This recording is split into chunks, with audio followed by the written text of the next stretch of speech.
पढ़ाई और भी मज़ेदार हो जाए जब खुद अवस्थी सर पढ़ाएं। उनसे जुड़ने के लिए उनके चैनल को सब्सक्राइब करें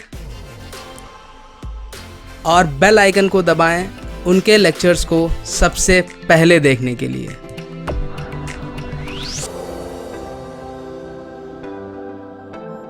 Hello students and welcome back to the next lecture of moving charges and magnetism.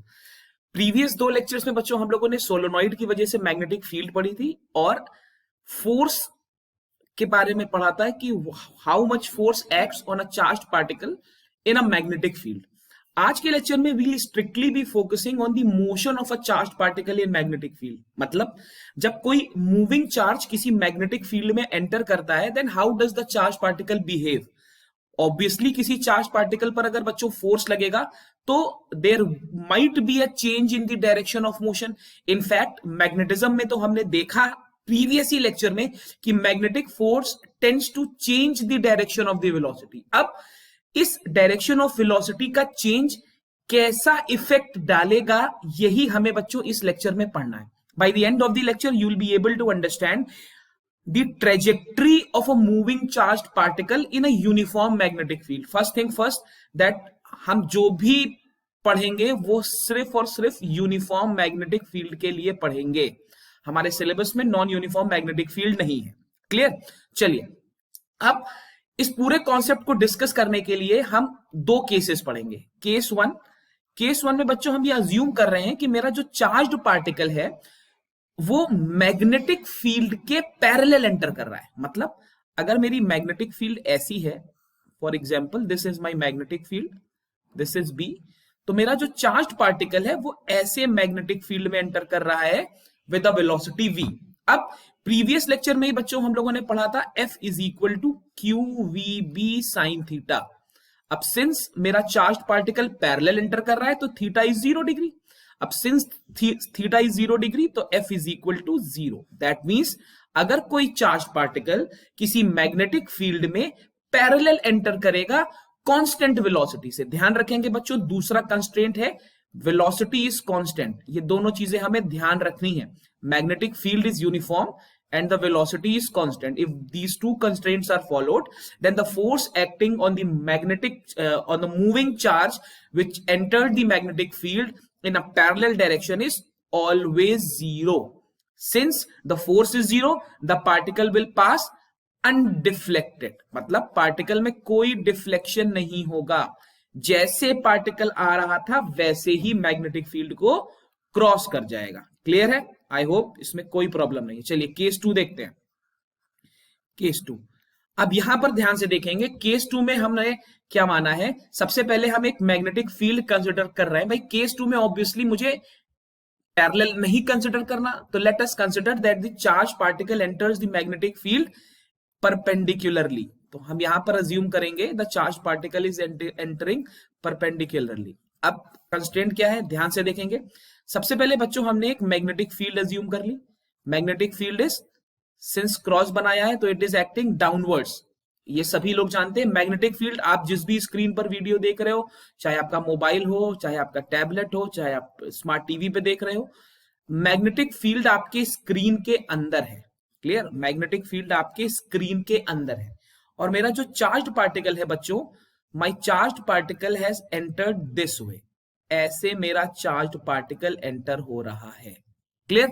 अब बहुत आसान है। अगर मुझे फोर्स का डायरेक्शन निकालना है तो I have Fleming's left hand rule. देखिए दोनों मेथड है, मैंने लास्ट लेक्चर में बताया था। आप चाहें तो Fleming's left hand rule use कर सकते हैं, चाहें तो आप कर्ल नॉर्मल क्रॉस प्रोडक्ट का लॉजिक भी लगा सकते हैं। कोई प्रॉब्लम नहीं है दोनों केसेस में। अगर मैं Fleming's left hand rule use कर रहा हूं, in that case this is my Fleming's left hand rule.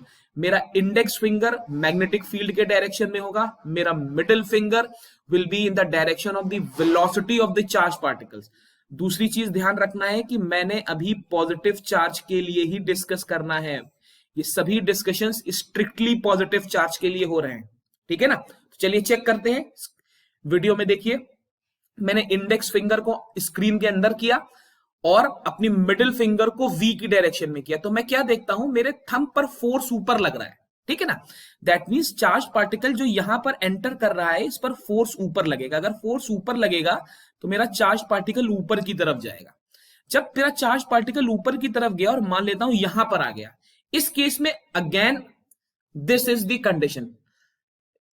देखिए, this is the direction of the velocity, ये मेरा वेलोसिटी का डायरेक्शन है, ये मैं अंदर की तरफ मेरा मैग्नेटिक फील्ड है, तो फिर फोर्स अंदर लगेगा। तो मैं क्या देखता हूं कि हर पॉइंट पे मेरे चार्ज पे फोर्स अंदर ही लगता जाएगा। तो सिंस फोर्स अंदर लगता जाएगा तो मेरे चार्ज पार्टिकल की बच्चों जो ट्रेजेक्टरी होगी that will be circular. That means अगर मेरा कोई मूविंग चार्ज परपेंडिकुलरली किसी मैग्नेटिक फील्ड में एंटर करेगा, उस केस में the trajectory of the charge particle will be circular. मेरा चार्ज पार्टिकल सर्कुलर मोशन करेगा। अब बच्चों, सर्कुलर मोशन के लिए हम सभी लोग जानते हैं वी रिक्वायर सेंट्रिपिटल फोर्स। तो यहां पर बच्चों मुझे वो सेंट्रिपिटल फोर्स कैसे मिलेगा?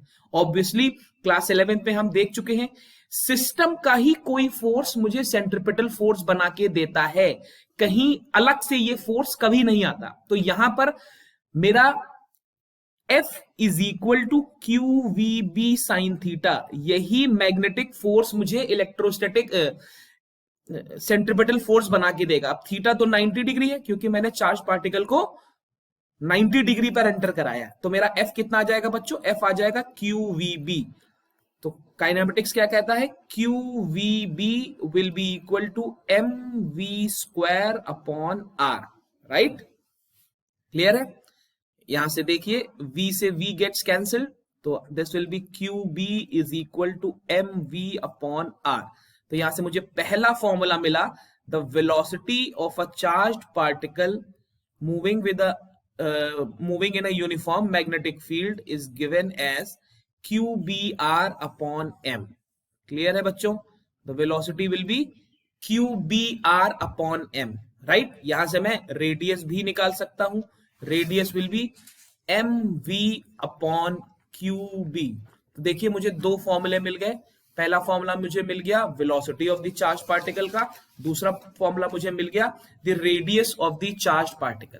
अब यहां से मैं कई फॉर्मूले निकाल सकता हूं, और सीबीएसई में specifically this topic is very important, very very important. आपको बहुत से कॉन्सेप्चुअल क्वेश्चंस मिल जाएंगे इस टॉपिक में। अब सिंस मेरा चार्ज पार्टिकल सर्कुलर मोशन में, तो टाइम पीरियड निकाल सकता हूं। तो टाइम पीरियड बच्चों कितना होगा? Time period will be total distance upon velocity. अब एक रेवोल्यूशन में अगर आर रेडियस के सर्कल में चल रहा है तो टोटल डिस्टेंस तो बच्चों सरकमफेरेंस के बराबर होगा। वेलोसिटी v का वैल्यू रख देते हैं। v मेरा कितना था? इसको 2 पाई आर कर दे। v was q B are upon m. Right, तो यहां से मैं t का वैल्यू निकाल सकता हूं। जो भी वैल्यू पूछा जाएगा that can easily be determined. Clear? t कितना आ जाएगा बच्चों? t will be 2 pi m upon q B. तो this is the time period of the charged particle. मेरा चार्ज पार्टिकल इस टाइम पीरियड के साथ रोटेट करेगा। अब सिंस मैंने टाइम पीरियड निकाल लिया तो I can find the frequency of rotation as well. Frequency n will be 1 upon time period. तो बच्चों फ्रीक्वेंसी कितनी आ जाएगी? Frequency will be q B upon 2 pi m। अगर आपको मास पता है, चार्ज पता है, मैग्नेटिक फील्ड की इंटेंसिटी पता है, तो you can find the frequency of revolution as well, time period, the radius of the charge particle and the velocity of the charge particle. अब यहीं पर बच्चों देखिए बहुत ही इंपॉर्टेंट और बेसिक कॉन्सेप्ट आता है। अगर मेरे पास वेलोसिटी है तो obviously there will be a gain in the kinetic energy. तो यहां से मैं काइनेटिक एनर्जी भी निकाल सकता हूं। What is the basic formula of kinetic energy? Kinetic energy is half m v square. अब वी स्क्वायर की वैल्यू यहां पुट कर सकता हूं, this will be half m v square की जगह बच्चों q square B square R square upon m square. तो यहां से I get the value of kinetic energy as q square B square R square upon 2m। this will be the kinetic energy of the charged particle, right? Clear? चलिए अब यहां पर देखिए, angular velocity अगर निकालने को आ जाए तो एंगुलर वेलोसिटी भी निकाल सकते हैं। न्यूमेरिकल में कोई भी पार्ट पूछ सकता है। v is equal to R omega, मेरे को मालूम है, सर्कुलर मोशन में पढ़ चुका हूं क्लास 11th में, तो omega is equal to v upon R. v कितना है? Q B are upon m, एक आर और आ गया तो मेरा v आ गया मेरा ओमेगा आ गया क्यू बी अपॉन एम। तो this is the angular velocity of the moving charge particle. अब बच्चों बहुत ध्यान से देखिए, मैं टाइम पीरियड का फॉर्मूला एनालाइज करने की कोशिश कर रहा हूं, ध्यान से देखेंगे। This is a very very important observation, इस पर बहुत से क्वेश्चंस बनते हैं। अगर आप टाइम पीरियड का बच्चों फॉर्मूला देखें तो टाइम पीरियड का फॉर्मूला है T is equal to 2 pi m upon q B, ठीक है ना। अब यहां पर देखिए, चाहे मैं टाइम पीरियड की बात करूं, बोथ, इस पॉइंट को नोट करेंगे, both time period and frequency, fine, they are independent of speed, they are independent of speed. This is a very very important observation. Both the time periods and your frequencies are independent of the speed. अब यहां से logic क्या आता है? देखो logic क्या आता है बच्चों, मतलब टाइम पीरियड कांस्टेंट रहना है चार्ज पार्टिकल का। तो अगर चार्ज पार्टिकल बहुत ज्यादा वेलोसिटी से आ रहा है, अब देखो टाइम पीरियड का मतलब क्या हुआ, वो टाइम जो एक सर्कल कंप्लीट करने में लगेगा, ठीक। अब मान लीजिए पार्टिकल बहुत तेज वेलोसिटी से आ रहा है, ठीक, लेकिन टाइम पीरियड तो कांस्टेंट रखना है।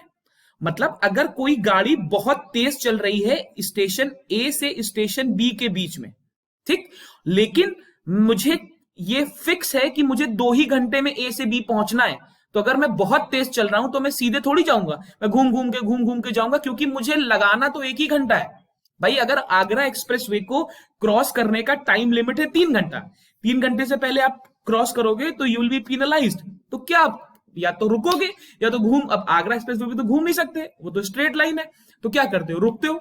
तो यहां पर चार्ज पार्टिकल के साथ क्या है भाई, चार्ज पार्टिकल को टाइम पीरियड को कांस्टेंट रखना है, क्योंकि वो तो स्पीड पे डिपेंड ही नहीं कर रहा।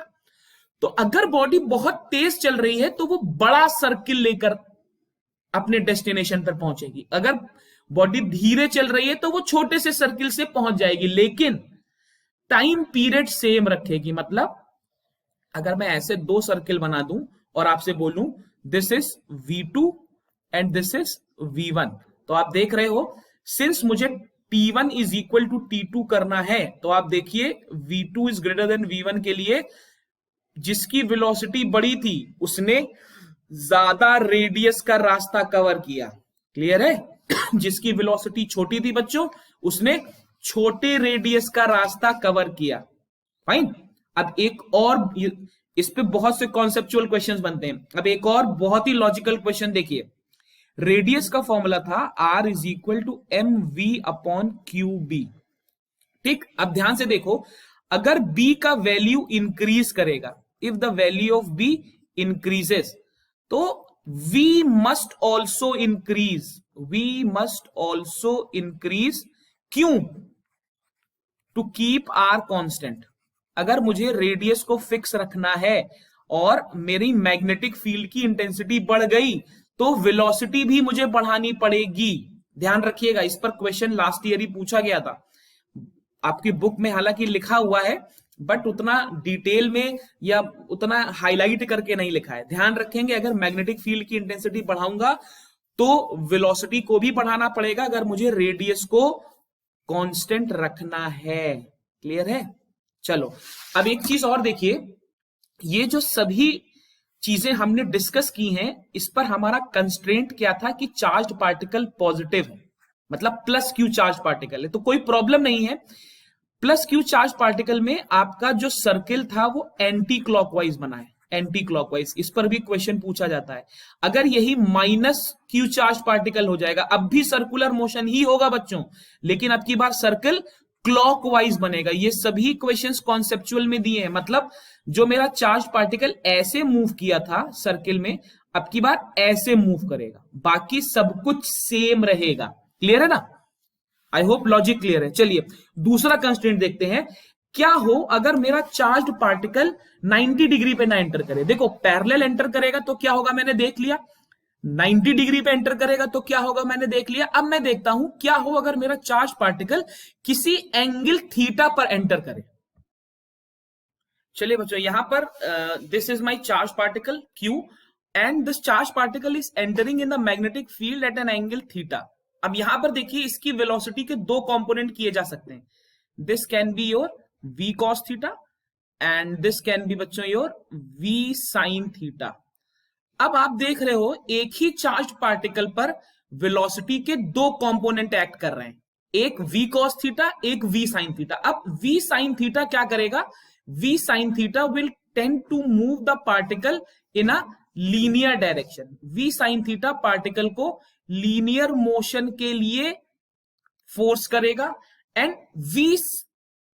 v cos theta the horizontal component v cos theta will cause the linear motion. और v sin थीटा बच्चों क्या है, v sin थीटा मेरा वेलोसिटी का परपेंडिकुलर कंपोनेंट है और ये परपेंडिकुलर कंपोनेंट क्या करता है, सर्कुलर मोशन करता है। ये मैंने अभी केस 1 में देखा है। तो अब यहां पर देखिए सेम चार्ज पार्टिकल पर दो तरीके के मोशन हो रहे हैं। चार्ज पार्टिकल सर्किल में तो घूम ही रहा है, साथ साथ उस पर लीनियर फोर्स भी लग रहा है। तो कैसा मोशन आएगा, what will be the resultant motion, this will be your resultant motion, helical motion. That means अगर मेरा चार्ज पार्टिकल किसी मैग्नेटिक फील्ड में एंटर करता है at an arbitrary angle theta, तो the motion of the charge particle is helical. देखो ध्यान से समझो, केस 1 में मैंने क्या समझा था, this was your case 3। Case 1 में मैंने क्या बताया था आपको कि अगर मेरा चार्ज पार्टिकल पैरेलल एंटर कर रहा है तो अनडेविएटेड पास हो गया। केस 2 में मैंने क्या बताया था, अगर मेरा चार्ज पार्टिकल परपेंडिकुलर एंटर कर रहा है तो सर्कुलर मोशन हो गया। केस 3 में मैं आपको क्या बता रहा हूं, अगर मेरा चार्ज पार्टिकल किसी भी आर्बिट्री एंगल थीटा पर एंटर कर रहा है तो मेरा मोशन बच्चों हेलिकल होगा। क्लियर है ना? आप ऐसे लिख सकते हो, लीनियर प्लस सर्कुलर दोनों मोशन होंगे पार्टिकल में, तो this linear plus circular together will give you helical motion. अब इस हेलिकल मोशन में ये जो सर्किल है इसकी रेडियस कितनी होगी, this will B r is mv upon qb, यही फॉर्मूला था बच्चों, r is mv upon qb।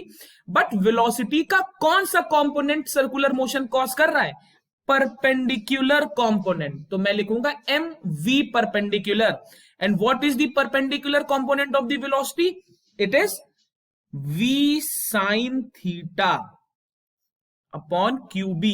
तो हेलिकल मोशन में the radius will B mv sin theta upon qb, right? This will be your radius. Fine. अब बच्चों एक नया term introduce हो रहा है जिसको हम बोलेंगे पिच। ये बहुत इंपॉर्टेंट है सीबीएसई पॉइंट ऑफ व्यू से, पिच। अब पिच क्या होता है बच्चों, pitch is the linear distance that is travelled by this charged particle. ये चार्ज्ड पार्टिकल जो लीनियर डिस्टेंस ट्रेवल करता है that is pitch. Linear distance covered by charged particle, this is your pitch, right? तो अगर मुझे pitch निकालना है तो पिच कैसे निकालूंगा भाई, distance is equal to velocity into time. But velocity का कौन सा कंपोनेंट अब की बार पिच के लिए रिस्पॉन्सिबल है, पैरेलल कंपोनेंट इनटू टाइम। तो बच्चों वेलोसिटी का पैरेलल कंपोनेंट कितना है, parallel component is v cos theta. Time period हमने अभी निकाला है 2 pi m अपॉन qb। तो this is the formula for the pitch, right? This is the formula for the pitch. तो अब आपने देख लिया कि जब भी कोई चार्ज पार्टिकल किसी मैग्नेटिक फील्ड में एंटर करता है तो उसका ट्रेजेक्टरी कैसा होता है। The entire lecture was focusing on the trajectory of the charge particle. तो चार्ज पार्टिकल का बच्चों ट्रेजेक्टरी कैसा है, अगर मेरा चार्ज पार्टिकल मैग्नेटिक फील्ड के पैरेलल एंटर कर रहा है तो सीधा निकल जाएगा। अगर मेरा चार्ज पार्टिकल मैग्नेटिक फील्ड के परपेंडिकुलर एंटर कर रहा है तो बच्चों वो सर्कुलर मोशन में जाएगा। अगर मेरा चार्ज पार्टिकल मैग्नेटिक फील्ड पे किसी भी आर्बिट्री एंगल पर एंटर कर रहा है, उस केस में मेरा चार्ज पार्टिकल एक हेलिकल मोशन में आएगा। क्लियर है? चलिए, तो this is all for today's lecture. It was a very short lecture. I have tried to make it as crispier as possible. Hardly 15-16 minute में you will understand the behaviour of the charge particle. Next lecture में बच्चों हम देखेंगे कि किसी current carrying conductor पर कितना force लगता है जब मैं उसे एक मैग्नेटिक फील्ड में एंटर कराता हूं। क्लियर है? चलिए, in case you have found the content worthy enough, अगर आपको लेक्चर अच्छा लग रहा है तो उसको लाइक करिए, चैनल को सब्सक्राइब करिए, अपने फ्रेंड्स में इसको प्रोपोगेट करिए so that maximum students can be benefited. Till then, stay healthy, stay safe, and most importantly, study well. Thank you.